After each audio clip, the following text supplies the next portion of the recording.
A 2019 CDC report found Black women are 2 to 3 times more likely to die from pregnancy-related causes compared to white women. A group of Black women in San Joaquin County are banding together to help make a difference for Black mothers giving birth. Fox 40's Kristi Gross introduces us to the local doulas looking to change those chances. I wasn't really emotional, but it's like, ooh, like, is this really happening? When Kalani Walker lost her mother while pregnant with her first child, it turned what was supposed to be one of the happiest times of her life into also one of the hardest. I wasn't excited to be a mom anymore because I can go through everything with my mom, how my sister got to, and my brothers, and my mom plays such a big role in all her grandkids' life. In order to have extra support throughout her pregnancy, she sought out a doula. I think I leaned on her a lot through this experience because, you know, who else do you turn to? So, and it's been very helpful. A doula focuses on education, preparation, along with emotional and some physical support. With the doula, they're telling you straight facts and they're putting you first. They just need extra help.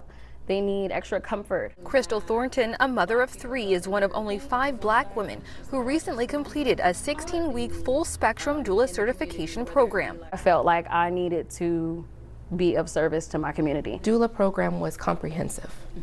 Okay, so they were able to get the education to be able to provide prenatal, labor and delivery, and postpartum support. Tamisha Valverde is the only Black lactation consultant in San Joaquin County and is pushing for more Black birth workers. Valverde says before she and the other women completed the program in 2021, there were no Black doulas in the county. Doula support should be a service that families don't have to pay for. The 5 women now make up the Black Doula Collective with Flourishing Families Incorporated, a Stockton nonprofit Valverde co-founded.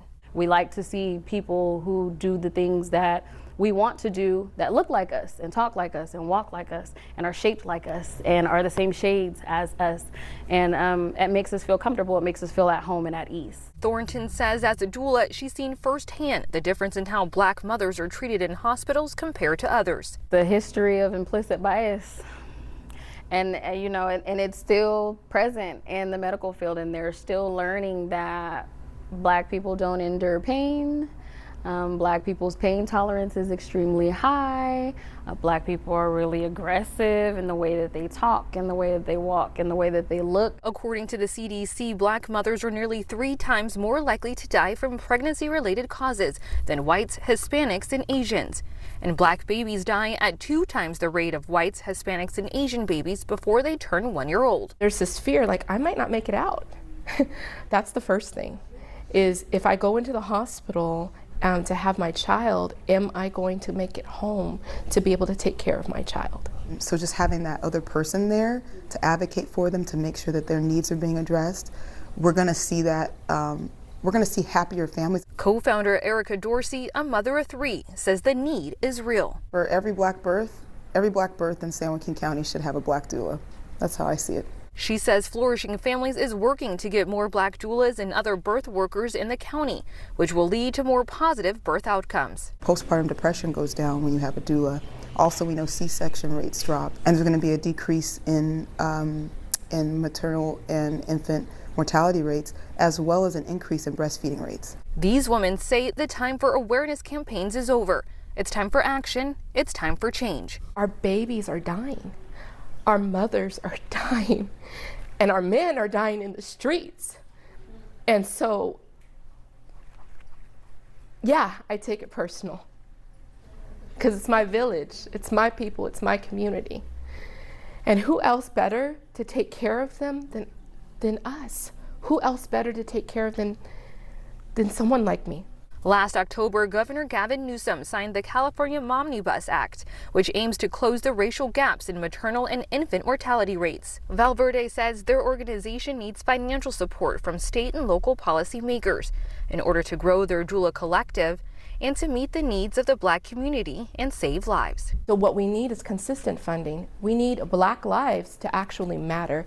We need Black mamas to actually matter. Kristi Gross, Fox 40 News. Next, we've shared how one group that is often forgotten in this movement is the plight of Black transgender men and women. According to the National Center for Transgender Equality, 1 in 4 trans people will be a victim of violence. The rates are even higher for trans people of color. Fox 40's Kristi brings us the story of one woman who's fighting to protect the rights of the Black trans community, nearly giving her own life in that fight.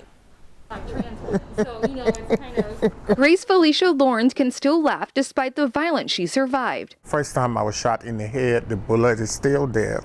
It can't be moved. She bears the physical and mental scars from living as a Black transgender woman. The second time it was battery acid. And then the third time I got attacked by 7 guys.